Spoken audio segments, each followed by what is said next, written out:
dito. Anong pangalan mo? Nicole po. Ilang taong ka na? 17 anos. 17? Diba ikaw, buntis ka? Pero di ko po alam kung ilang months po. Pero malaki ang tiyan mo ha. Hindi ko po alam kailan po ako hindi nagkaroon ng leg rest. Hindi ka nakapunta sa hospital. So, Wala po akong pera nun eh. Kailangan daw po ng pera eh para daw malaman kung ilang months na din daw po tas kung lalaki po ba akong babae. Baka bigla po akong mga nakatatakot po ako kasi wala po akong ultrasound.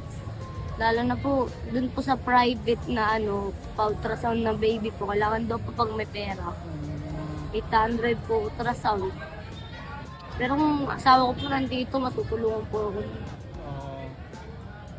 Sino ang tatay ng anak mo? Nakakulong po, si John Mart Cabrera po. Parang lang po siya, nagwa-wiper po kasi siya sa mga kotse, helper. Inuli po siya kasi po yung mga iba daw po nakakabasa ng salamin. Saan kayo nakakilala? Dito lang din po. Dito lang talaga?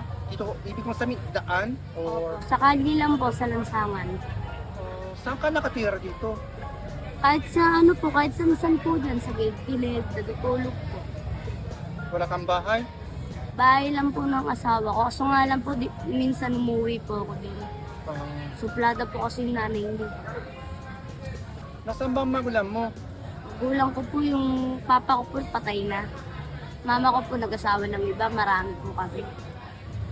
Mahal mo ba ang mama mo? Mabait siya o hindi? Ayaw mo siya makita, ayaw mo na siya makita. Papa ko lang po. Papa mo ang mahal mo. Pero patay na siya. Hindi ko na po alam kung nasan na po sila mama. Watak-watak na po kami. Yung iba po kasi pinapampon yung kapatid ko po. 15 po kami. Paano ka nakakakain sa araw-araw? Nangingi po ng kanin ko to. Sa daan? Sa kantin po. Okay. Yung kanin ko, yung tira-tira. Pareho ka ba nandito sa parang inuman? O Opo, nangingi po. hinghingi? Minsan po di ko na nakakatayo kasi po masakit po yung katawan ko. Minsan, masamang pakiramdam mo, ganun? Opo. Sa kakaisip po. Basta nga po kasi nag-iisip eh. Kasi daw po pwede raw po balaglagan yun. Eh naisip ko po parang ako lang mag-isip. I know. Huwag kang umiyak. Mahirap pa buhay? Hirap po. Lalo na pag wala po yung asawa. Dahil wala po yung lumaya asawa ko, 2 buwan na lang po yun. 6 months po kasi. 4 na buwan na po siya doon mag-iiba. Kailan ka pa dito sa Malate? Yung lang po yung 2020. Yung 14 anyos na po ako noon, bata pa ako. Hindi ka pumapasok sa school? Wala po akong napag-aralan. Yung elementary, hindi pa graduate? Hindi po. Hindi. Ilang beses ka kumakain sa isang araw? Minsan po, hapon lang po, tapos gabi.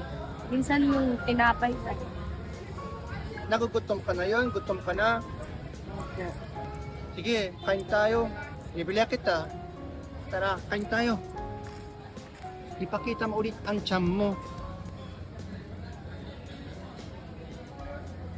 Laki na talaga oh. buo na nga daw po yan, na lang daw po, baga. Nagpatingin po ako titignan po ako ng mga tao, mga anak na daw po, wala po. Malapit na talaga. Oh. Sige, kain na tayo. Tara.